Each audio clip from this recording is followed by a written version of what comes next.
Church of Bridgehampton is also turning 100. We are 100 years old in May.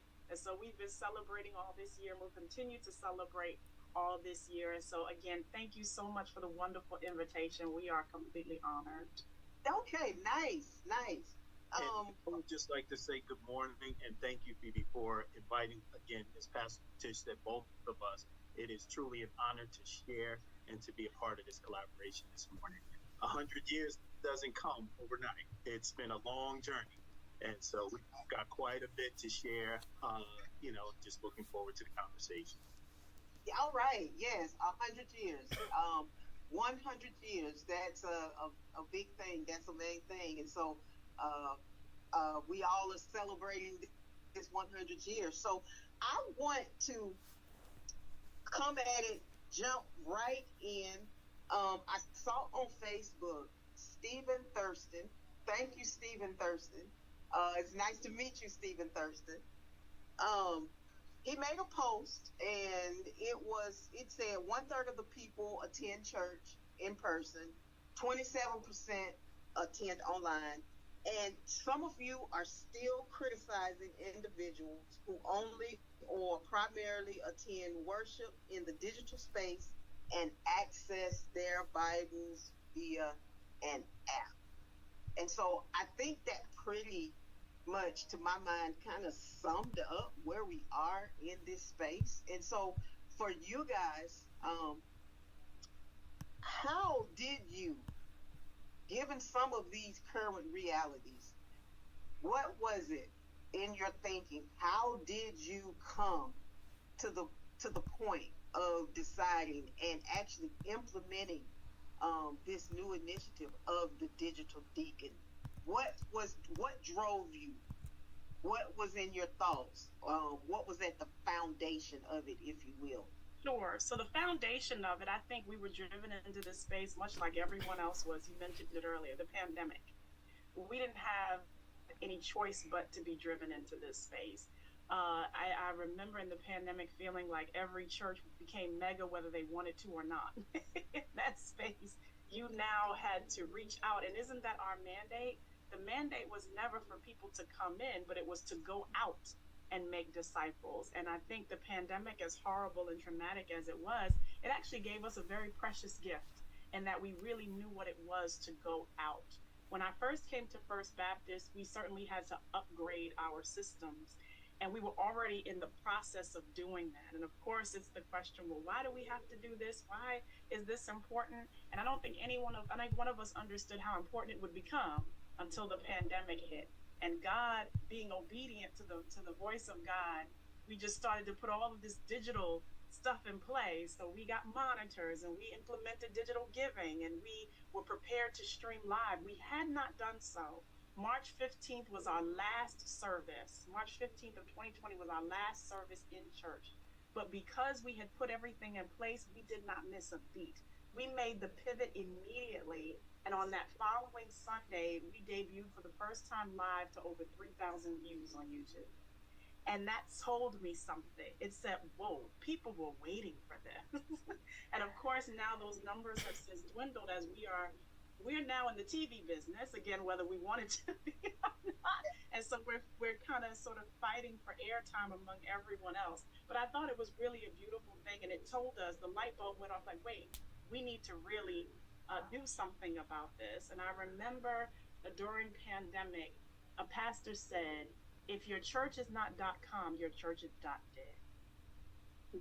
And it was being in that digital space that kept us alive, and not only alive, but thriving during a really difficult time. So the first emphasis was that.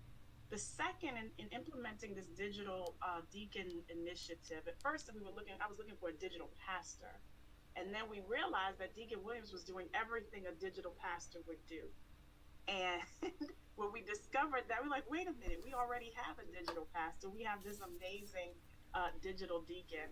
And we talked about, even before that, what the diaconate in the 21st century looks like. And I'll let Deacon Williams elaborate on that. But I began to challenge the deacons. What does the diaconate in the 21st century look like? And so those are all the things that sort of moved us forward into this space. We had no other choice.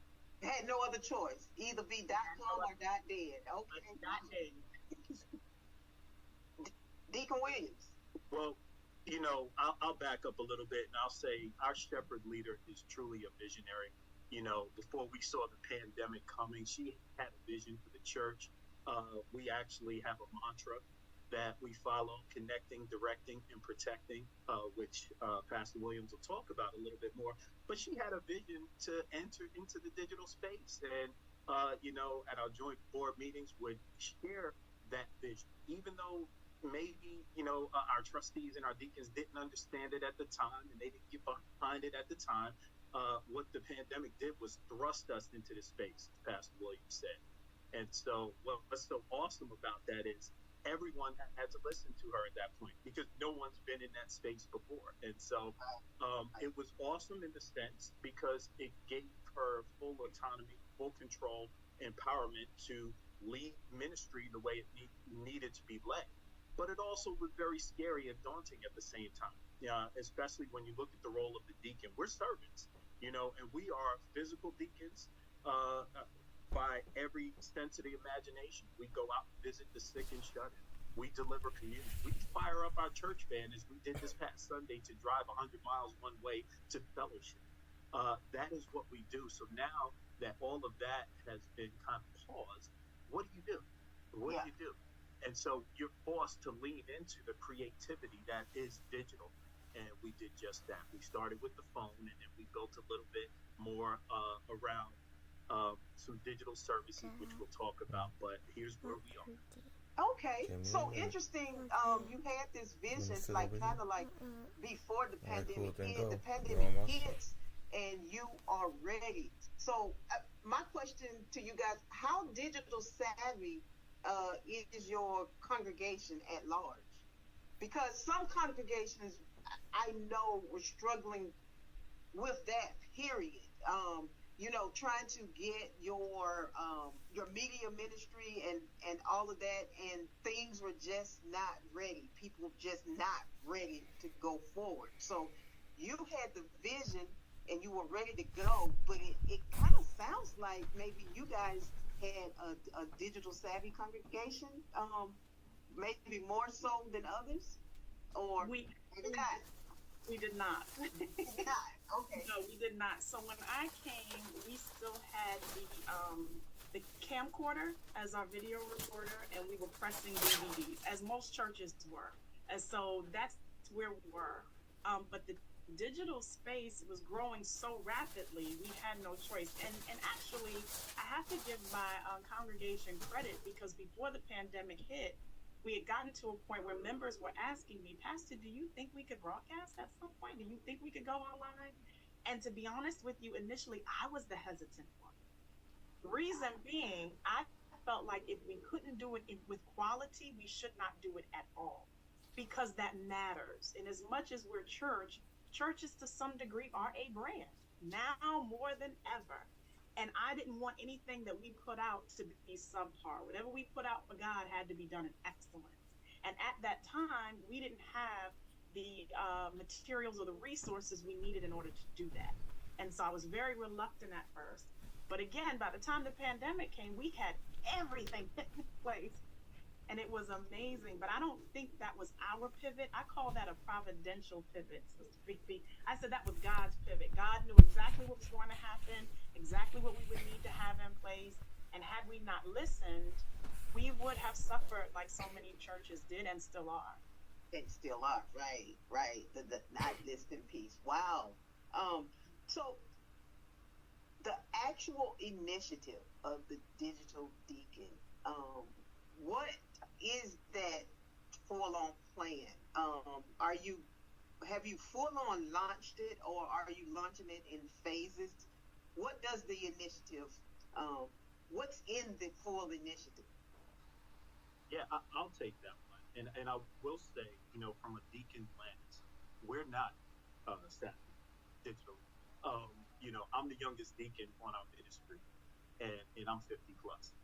So when you think about that, Pastor did something wonderful, and she instituted a prayer line as we went into the pandemic. And 7:14 every morning, we get on a prayer line for 10 minutes and we start our day that way. So I think that was the introduction. to quote unquote digital, if you will. But you know, if I look at our framework, I look at connecting, directing, and protecting. There's certain buckets underneath each of those areas or pillars, if you will, that we would like to launch. So, for example, a faith in action spotlight, you know, where we can feature a member of the congregation who's living in their faith through service, you know, and good deeds in the community. That is something that I'm looking to institute in this particular initiative, right? Or even a segment called Ask the Deacon, you know, question and answer, where I get a chance to answer some of the pre-submitted questions from the congregation about faith, about life, about the church, et cetera, et cetera. And then faith and fellowship moments, video montage. You know, I have a good friend that in our AD department that puts together small videos and just bringing that to life for the congregation. So I like to say that this digital deacon role is the connective tissue of the body, right? Because those statistics that you just gave, people are still coming to church, right? But what is the church? You know, is it the four walls? Is it the digital space? We've got to figure that component out. And so that helps us to connect. From a directing standpoint, right? I like to keep the church involved of upcoming events, right? We used to have a network where someone would get up and give the announcements. But how do you make that connective tissue with the digital people? Well, it's text messaging, it's email, it's Zoom platforms, there's various other ways to keep them directed as to where they may want to show up, what activities. You know, Bible study breakdown. We do a very interactive Bible study breakdown where we've done The Chosen the last 3 seasons, where we would watch the video and then we would unpack it and we talk about it. And even in this Lenten season, Pastor has collaborated with 4 or 5 other churches to bring forward the word through other pastors.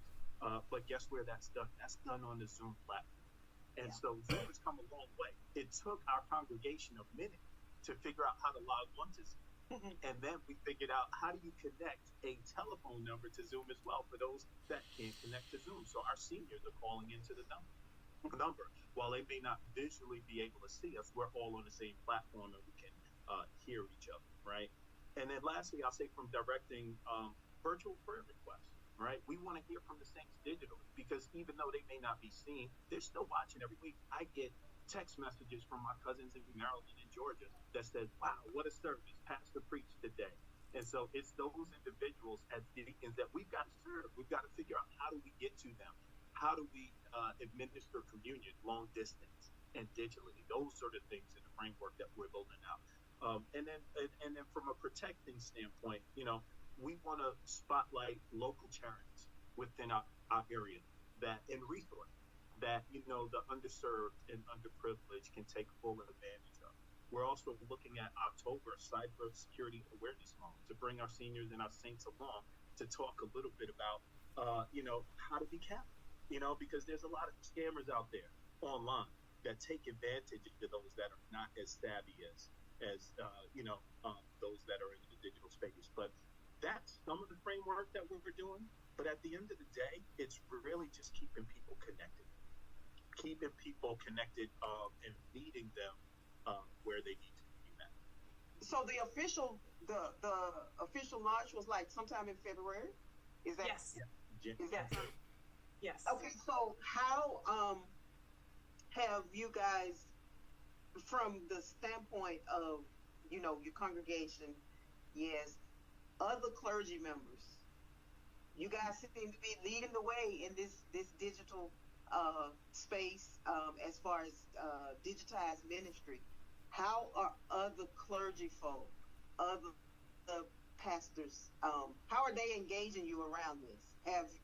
Have you guys jumped out all the way and it's the leader and you got just a bunch of questions on how to do it? Are you? Yes, it's yes or it's yes and no. So in our area, we're in Suffolk County, so we're in the area known as the Hamptons, and it's a summer beach town, small town, beautiful, phenomenal. Like, it is no hardship to wake up here every day. Let me be clear. And so we're in an area, but it's also small town, community driven, super community driven, super supportive, lots of families. And so in that, you don't have very large churches. The church spaces are usually pretty small. And what happened was when we went live that first Sunday, we led the way in this area. We became the model and the blueprint for what it meant to do digital ministry in our area. And so what's happening was people were calling me. They were calling me to find out about my AV tech we have here. Shout out to Dawson. And he pretty much led the way in how to do this for churches at the time. I led the way as a pastor for how to do this at the time. And so in our area, yes, we were a big fish in a small pond. And so, yes, we were sort of an inspiration. And it's been amazing to have local meetings and have pastors come up to us and say that. Like, if it wasn't for you, we wouldn't know how to operate or navigate the digital space. And I have one pastor friend who tells me all the time, I thank God for you. He said, because I remember telling you, oh, I'll never go live. I'll never have my church online. I don't believe in that. And he said, I don't remember saying this, but it kind of sounds like me. He said, I told him, well, if you don't, your church is going to die. And he said, when you said it, I was taken aback, even a little offended. He said, until pandemic hit, until COVID hit. And then he had the aha and said, wow, now I see what Pastor Tish was talking about. And he said, I have you to thank for it.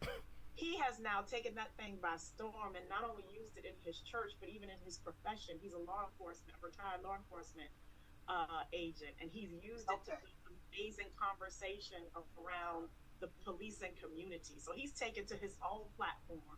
And so in this area, yes, we led the way. We were the pioneers of this. However, I learned from a lot of my pastor friends. I learned from watching Dr. Freddie Haynes. I learned from watching Dr. Billy Curtis. These pastors have been doing this for years.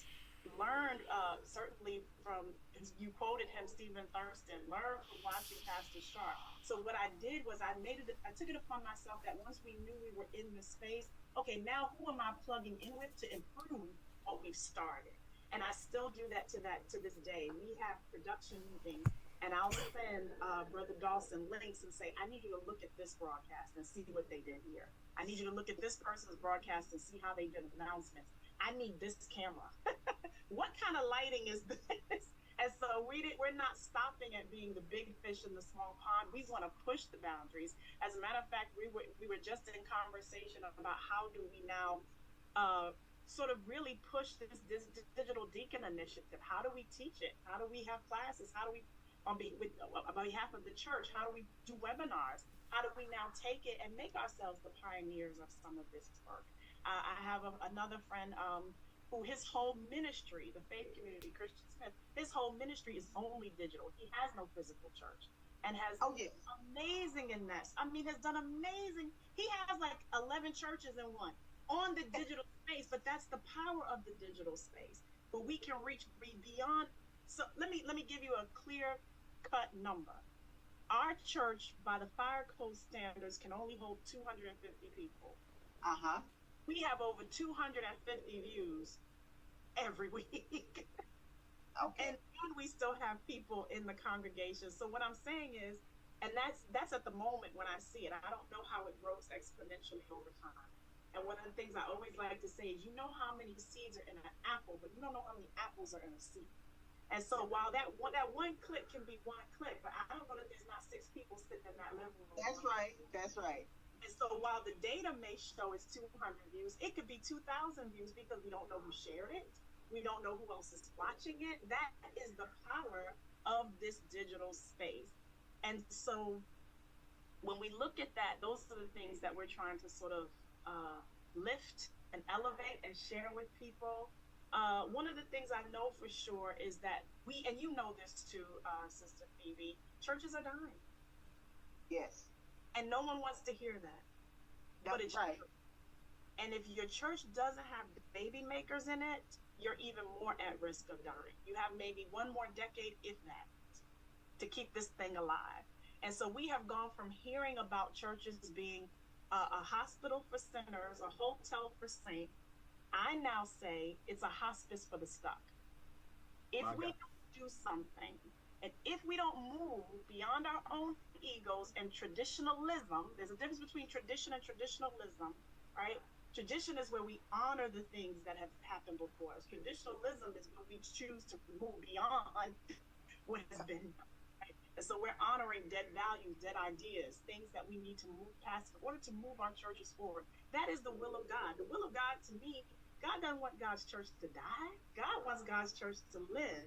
And this is the way God is doing it. And we have to begin to embrace it. So in the words of Shawshank Redemption, we can either get busy living or get busy dying. But we got to get busy doing something. Well, it's 2024, and I'm still, hearing pastors not wanting to engage the digital space, being vigilant about not doing so. And from my standpoint, from what I see, it's also a way of making sure you get your young people involved. Absolutely. So, Here it is. how is your initiative? How are you bringing in the youth ministry? Because, quite frankly, they are the ones that, I mean, they got this stuff down pat. Yeah. So, And Pastor, if you give them opportunities, to my mind, this kind of initiative, as far as the youth and young folks in church, this should be something that's quite interesting and appealing for them. amen, amen. I just want to make a comment. We're talking about pastors, but even from a diaconate, from deacon ministry, they don't want to do digital. It's like they can't use their flip phone, they just don't want to be about it. And I've had to force and thrust them into this space, primarily through Sunday school, because we rotate our deacons. Each deacon teaches on a different Sunday. It's in person, but it's also fired up via Zoom, which means that we have a church laptop that they've got to turn on. They have to turn on their mic, and they're not digitally savvy in that space. So what I've asked them to do was to bring a young man to church that is digitally savvy. So this gives you an opportunity to evangelize, right? A young man that maybe never came to church can now have a job and fire that computer up for them and make sure the audio is working and admit people into the waiting room. And, this hasn't gotten traction yet, but these are the recommendations to evangelize and bring the youth in. Because now what they're doing is they have a job, but they're also listening to the word in Sunday school. It's forcing that deacon to go to their house and pick them up and bring them to church. So it's bringing some of those old school components that we used to do in the church back alive in the current space. Yeah. Oh, wow. The other thing in terms of attracting the youth and what we have gotten, I think it was Reverend Dr. Gina Stewart who said in the midst of COVID, she said, COVID is the cradle of creativity. And it was. We had to fire up our creative juices in a way that we never had to before. And the digital space allows you to do that. Sure, the physical space absolutely allows you to do that. So one of the things that we did in pandemic, when we couldn't come in the building, we still had to preach. And so what I started to do was identify businesses and entities in the area that would allow me to come to their venues to preach in order to make the word live in a way that was creative. Because standing in a pulpit preaching to people, the hope is that you're going to get a few amens and you'll hear them. But it was a big difference preaching to 200, 2,000 people in person than preaching to a 2-inch black hole. It was totally different. There is no response. There is no amen corner. And so we had to figure out ways to be creative in how the word went forth. And so a few of the things that we did, and I want to encourage pastors to do this now as we are in this, what I call digital, both physical and digital space, is to not be afraid to be creative, because you can. What has been proven in this season is you can leave the desk and the word can still go forth in a powerful and amazing way. One of the things that we did was I was preaching about John in exile on the island of Patmos from the book of Revelation. And so I called our local police department and asked, can I preach from a jail cell? And absolutely no problem. It wasn't a problem because nobody was in there because we wouldn't. They were like, sure, come on through. And then I did it as a series. And so in the next installment of the series, I went from the cell to the courtroom. And so they allowed me to preach from the courtroom. We have vineyards in our area, and I preached on the spying out the new land and bringing back fresh grapes. And so I called the local vineyard and said, can I preach in the vineyard? And they were like, absolutely. So what I'm saying is that in this space, especially in this digital space, we have such an opportunity to be creative. We did baptism from the ocean. We live about 3 minutes. The church is 3 minutes from the Atlantic Ocean. And at a time when we couldn't baptize people in our pool, one day the Lord said, just as clear as a bell, you've got the best pool in the world right down the street from you. I've given you a pool. And we had an amazing beachside service where we baptized in the Atlantic Ocean. And on that day, whales breached the water as we were praying for the water to be troubled. It was the most amazing experience. But these things could not have happened if we didn't make the decision to be creative. And all of that is caught on camera. There was a time when that would have just happened, and if you were there, you were there. If you missed it, you missed it. But now we get to share these experiences with the world. And so now what does it look like to take people even behind the scenes of your church? One of the things that Deacon Williams and I were talking about is a segment called Behind the Pulpit. You know, you don't get to connect with everyone as a pastor as much as you would like. And so sometimes it's like, well, we want to get to know you better and we want to like share with you. And it's like, how do we do that? I know. We're going to do a video segment called Behind the Pulpit, and they're just going to shadow me and follow me and ask me questions and things. So I don't think that we should look at this digital space as something we have to do, as this chore. I think we ought to look at it as a privilege. This is something we get to do. God has given us a full 125 box of crayons to color with. We are all outside the lines. I really think we have to reframe this as a total gift to be as creative and expansive as we want to be. And we have to remember that we serve a God of order and creativity. God created the foundation and put some flowers on it. We serve a God of order and creativity. And in this digital space, we just have a great privilege to be both. Yes. We had the pleasure of, I know, Pastor Tisha, in 2022, you were part of our GNL, our evening speaker. And so last year at GNL, we had the pleasure of having Pastor Christian Smith. Yes. Yeah, he came. He was in Nashville. Was in person, and it was good to have him. And one of the things that I had the opportunity to chat with him about was, due to his digital platform and everything, his daily work was just meeting people online who had joined the church, so to speak. And so have you guys been experiencing that yet, to that level? Yes, not to his level because he's 100% digital. But yes, we call them Bridge Nation. And one of the most beautiful things I think that happens is the connection that we get to have. I know especially for Larry, you know, I say he's the connection between the pixels and the pews. And so he gets to engage in dialogue as the sermon is happening in real time. In person, we're taught not to talk in church. But in the digital space, you get to talk all you want in church. You get to talk to your neighbor for real, and not because the pastor told you so. So that's a beautiful thing. I have a friend who I had not spoken to in maybe almost 20 years who started watching us and became a member digitally in our church. We have another new member who comes physically, but she started watching us digitally. Yes, the chat is active during service. And she started by watching us digitally. And I asked, how did you come? She said, well, I started watching you in pandemic. And then I started to come. And I always say people are courting us. Until we go together. She was visiting with us for about a year, and she joined last month. And we're just so happy to have her. And so, yes, that has been a wonderful privilege. No one has to invite you into their life in any way, be it physically or digitally. And especially now when a whole world of worship opportunities is open to people. You know, we're a small little church here on the Turnpike in Bridgehampton, New York. And we have the privilege of sharing airspace with the TDJs. Like, where does that happen? In real life, quote unquote, that doesn't happen.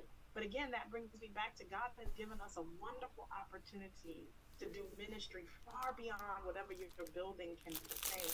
And I think it's wonderful. One of the most beautiful surprises is there are people you never know.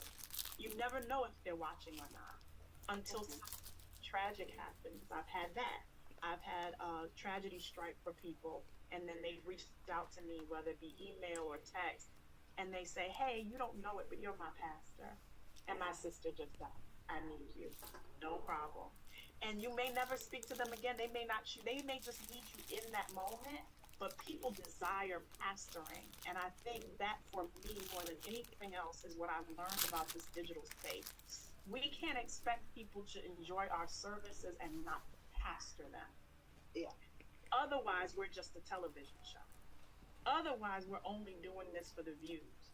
People want to know that they matter even in the digital space. And so whatever's being done, and this is what we are actively working on, how to perfect this. And so everything that's done in the building needs to be mirrored outside of it. And so you're right, as Larry said earlier, what does it look like to baptize from a distance and to serve communion from a distance? One of the things I think that impressed me so much during pandemic, and I only reference it because this was the jumping off point for us, is how people were responsible for their own spiritual formation. That a deacon was not required to serve communion in the 3 years that we were on lockdown.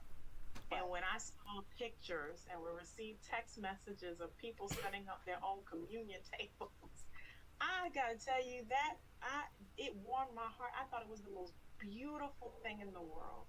We have a cherry blossom tree here in our yard at the church, and I remember just taking some of the cherry blossoms and putting them on a table and sharing virtually. This is what my community table looks like. I mean, I just thought it was the most beautiful thing, and really what God intends for us to take responsibility for our own spiritual formation as well, and what that meant for people to be able to serve themselves community. Like the act of them breaking their own crackers and pouring their own wine or juice, whatever they chose. I thought that was a really amazing thing, and again, I think that's what the digital space offers us. What would it look like to baptize at home and a father baptize his son? Like that kind of thing. Right. It actually digital ministry. It actually takes the hierarchy, so to speak. It lessens the hierarchy, Yes, it does. and gives people the opportunity to really live into what ministry is. Yeah. And I think with the pandemic, what you just raised, that's what it helped people do. I have a mentor that, to this day, she says, God set everybody down so that we could reorder and get reordered in what we are supposed to be doing in ministry. And so when the older saints say something, you tend to like, yes, ma'am. Yeah. And we all have to embrace the Sankofa moment. The Sankofa, the simple, where the bird looks back with the pearl in its mouth, but its feet are facing forward. Meaning, I'm taking the very best of what history has to offer. I'm going back and getting it. But going back and getting it doesn't mean we don't continue to move forward. It's not a if or it's a simultaneous movement. We get the best and we bring it into the future. That's the idea. That's the idea. And so,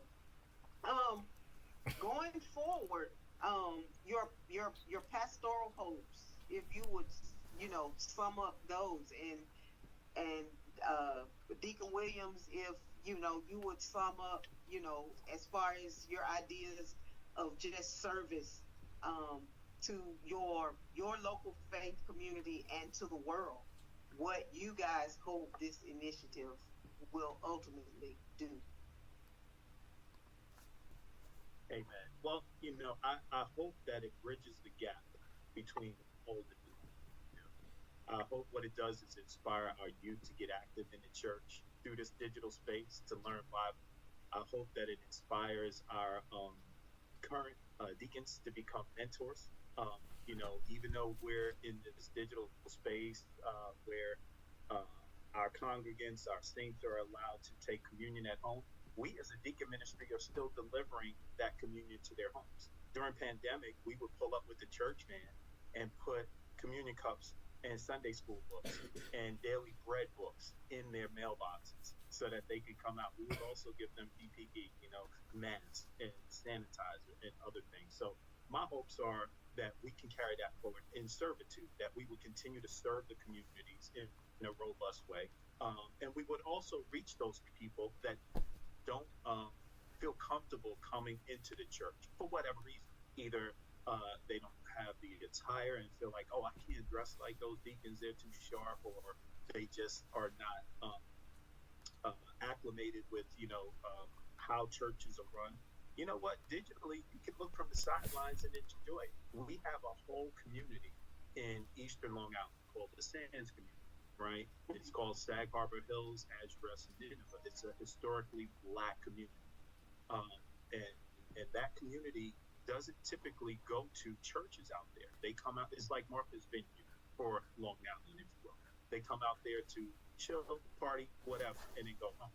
But you know what they're doing now? They're watching Pastor Williams every Sunday, and I hear about it. Those individuals that I didn't even think would go to church. So the word is getting out, and I hope to make the title deacon cool again. I used to be cool back in the day. You wanted to be a deacon. You were sharp. You were standing up there. You were serving folks. You were praying. All of those things. It's really where us as Black men get to cut our teeth. Sometimes we don't have that authority at work. We're not a man. We don't have those positions, but in church you have them. So bringing some of that component back. I like to say this: honor the past, um, um, inform the present, and inspire the future. If I had to sum it up in 3 words. Oh, yes, nice. So my hope is the same. I want, more than anything, my thread is always hope. If you ask any preacher, every preacher has a common thread in their preaching, in their ministry. It's the one theme no matter what they preach, Genesis to Revelation is the one theme they can't get away from. No matter what, there's always going to be that element in their preaching and in their, when they speak and when they share and when they teach. Mine is hope. I just really want people to always know that there's hope. That this is not the end. There's always something on the other side of whatever it is that you're going through. And that is what I want for the church, physically, and I want that digitally. I want people to know that there's life after this, that Jesus lives, that you can live on, that you do have the strength to carry it. And one of the things I always say, and we want to be the church that helps you do that. That's what I want. I want people to learn that you can't offend God by being your authentic self. Yeah. And how we show up in the world matters. And you can show up just the way that you. Yes. And I don't think there's a better space to do that than certainly in the church. But as we branch beyond the walls of the church into the digital space, I think it brings people together. It makes people feel seen. It makes people feel heard. Mm-hmm. And my goal is really to draw people out of the cracks, because maybe if I can get them from falling into the cracks, I can keep them from falling into a black hole, never to be heard of again. And so that's really what I want for this space. I want a humanized church. That's what I want. Wow. I want a humanized church. Well, thank you guys. I'm gonna check. Let me check to see if we have any questions. I know we have some folks in the Zoom. And if they had any questions, if you have any questions, please put it in the chat so that we can get those questions out. And I'll give you a few seconds to get your questions in. But yeah, as I said, I'm so excited about your initiative. What I do, I think it brings back to mind, it brings to the top of mind service, and it shows forth new ways of doing service. And this particular service can just reach a whole lot of different people. And so I am happy for that and looking forward to how you guys progress. We do have a question here. It says, do you all use a streaming platform? If so, what do you use? And I see Deacon Williams, YouTube and Facebook currently. Okay. It's primarily YouTube and Facebook. I mean, obviously, Pastor Williams has plans for future other platforms, and obviously, as technology avails itself to us, we'll utilize other platforms as well. Okay. Okay. Oh, let's see. And we are actively starting to embrace AI as well. Oh, okay, nice. Our next lunch and learn is April 16th, and with Dr. Brittany Johnson, and she's actually gonna be talking about using AI tools for ministry. Oh, I need to move in. Yeah. We are hosting a conversation as well with Dr. Justin Nelson, who's also like an amazing. He's out of California in that Silicon Valley area, so it comes natural to him. Who's talking about it is a resourceful tool. Yes, absolutely. And so next month, if you have a chance to tap in, please do so, because she will be talking about that. One of the things before we go, I thank y'all so much for being here. The fear of this digital world. How do you guys normally help people over that?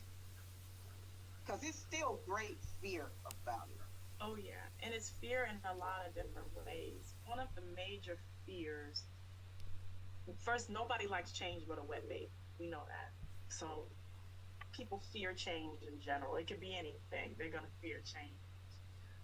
One of the things I think people fear is losing the church.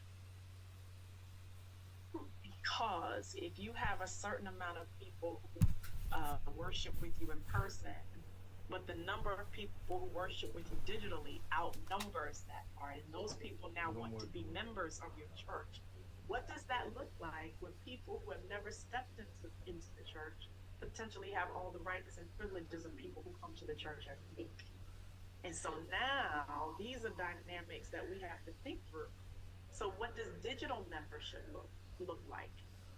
Are they full-fledged members with the right to vote on everything? Or are they members that come right? Because now, if there are 1,000 people online and 150 people in the building, and the online people vote yay, but the in-house people know this is not good for our community, it's sticky. It is sticky. And I'm grateful for the leaders in my church who have challenged me to think about this. Well, now, Pastor, we've been here all our lives. We grew up in this church. I was the first baby born in this church. And now we appreciate this digital community, and we thank God for them. However, when it comes to the things of my town, I want to vote on my town. Someone who has no ties to my town should not be voting on the things of my town. And you know what? Absolutely. It makes perfect sense. And so I have been challenged in such a way to now rethink, and let me also say this to leaders of your churches, this digital space has now caused us to rethink our bylaws. Rethink your bylaws? Yes, because now if you have digital members, what does that mean in our bylaws? When we say something like, if you are not here physically in 3 months, then X, Y, and Z. There's a lot of things now that we have to account for in bylaws that we didn't have to think about before because digital members didn't exist. And so now we have a whole new branch of members that we have to consider, and how we are together in the church. So these are all of the things that as a pastor you have to think about. And so, yeah, I've been challenged in such a way to say, okay, what is the fear? I see the fear. I get it. I understand it. And so now I'm sort of thinking about, do our digital members come in almost like watch carriers who have all the rights and privileges of a full-fledged member of the church. However, there are things they don't vote on, right? So these are things that have to be thought about, thought through, fleshed out. And because the world is moving so quickly, Yeah. we don't have a lot of time and it changes so rapidly. And so I tell my members, I know this is a lot of change and I know things are moving fast. Please don't blame me. I'm only trying to move at the speed of the world. I'm only trying to do what the world dictates that we do. And so yeah, that's some of the fear and I get it. And I Well, get it. it's interesting you this dichotomy digital members and changing your bylaws, because I think there's an even greater nuance there because at my church, we have members that are local, but they only want to do digital. Yes, yes. You said it. You said it, Phoebe. And so that's a whole nother nuance that Yes. you have. And They so they were once members that were in person, but when everything shifted, it's like, hey, I'm on the yeah. digital And platform. can I say something? I'm gonna pass to Deacon Williams. Here's the funny part about that. We were so concerned about okay, before COVID, our concern was the youth not coming back. After COVID, the seniors are not coming back because they have discovered something. They're like, wait a minute, hold on here now, wait a minute. You mean I could sit in my recliner all day in my chair, my good chair, and my TV and watch everybody? I didn't even know this was an option. I thought I had to get up. I don't. You mean to tell me in the middle of March, when it's black ice out there, I don't have to risk a slip and fall? I can sit right here. Okay, guys, I'm gonna catch you on the YouTube. I can't tell you how many of my seniors we go visit. We did a lot of visitation on the holiday. Pastor, I Yeah, watch you all the time. That was some sermon the other day. And don't worry, I'll watch you. This is what they this is what they tell me. And so we were really fearful at one time as a church as to whether or not the kids were coming back. We don't have to worry about the children. It's the seniors who it's have the now embraced the convenience of being home and still enjoying worship all day long. yeah, yeah.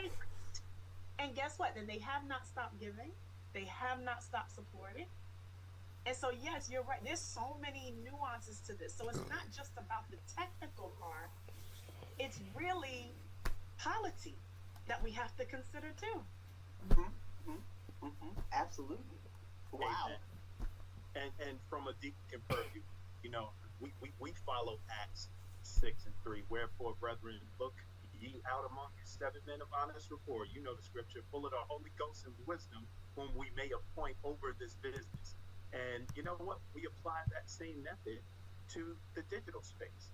We look out in the congregation who's digitally savvy, who is firing up their iPads, their laptops, their cell phones, and everything else. And what families can they support? So we have a young lady that has 3 families within about a half a mile of the church that she goes to her senior auntie, Big Mama's house, and fires up the laptop and gets them online, right? It's a community. It's a body of Christ, and so you've got to attack it from that approach as well, each one helping another. And that makes it less daunting Yes. because, we're creatures of habit. It takes, what do they say, 21 days to form a habit. If you can do something consistently for 21 days, 22nd day, guess what? It'll be kind of normalized. And so we've been thrust into this space. We've been consistent in this space. And the goal is to elevate it little by little by little. But ministry is going to go on, and the good thing about it is, while they may not see the bigger vision that Pastor Williams has, they will see the bigger vision in the local grocery stores and the local retailers, and so it's going to come around and say, oh, that's what Pastor Williams was trying to get us to learn Yes. years ago. And so, it makes it a little less daunting, but you don't make them feel bad about it. You bring them along on the journey. And that is leadership, right? Making sure that you can find common ground with those that don't understand, bringing them along and celebrating them for the little things that they are able to do, publicly celebrating them and privately celebrating them, because I learned that, people love a little pat on the back and they love to talk about themselves. And, if you can show one mother we have in the church travels about 50 miles one way to church on Access-a-Ride, and she's never late. and she's always on the prayer line and doing stuff digitally. I make it a point to talk about that mother because she's removed bullies excuses for my deacon that lived down the block, and you know what I mean, might have Yeah, trouble with. I get you. So celebration, I think, is key, but bringing people along together is super important. Okay, thank you. Well, we are at the end of our hour. I'm one of those tech enthusiasts that can just, go on and on and on. And so again, I want to thank you for coming into the American Baptist College digital space. We are celebrating 100 years, and this is a part of some of our activities and our events for the centennial celebration. Um, Looking for ways to, make sure that we have a thriving future. We've had a faithful past, and we want to have a thriving future. And these are some of the ways. Understanding digital ministry and what all of that entails. And so I am so happy for you guys. Um, I look to hopefully have you guys partner with American Baptist College in some kind of way to continue our relationship. We would love to, Pastor Tisha, have you in chapel at some point. It's an honor. It'd be my Talking absolute. to talking to our students here, and so it's just a wonderful thing. And I wish you great success with your digital deacon initiative. And so, Deacon Lawrence Williams, the digital deacons, Yeah, yeah. we thank you for your service and Bless. the excitement with which you bring to the work, Thank because you. the work of ministry is great. And so to be able to do it in these different ways, different and these nuanced ways, being digitized helps us do that. So I want to thank you, thank you, and to everybody that's in Zoom, you're on Facebook, you're on YouTube. Our next Lunch and Learn is Tuesday, April 16th with Dr. Bridget Johnson, and we'll be talking, Dr. Brittany Johnson, and we'll be talking about how to use AI tools for ministry. She'll be doing a demonstration of some AI tools, and so that'll be a good thing. So look for the flyers and links, and we'll let you know when to tap in. So thank you so much. Thank you. Thank you so much. Thank you. God bless you and everyone on the God bless you.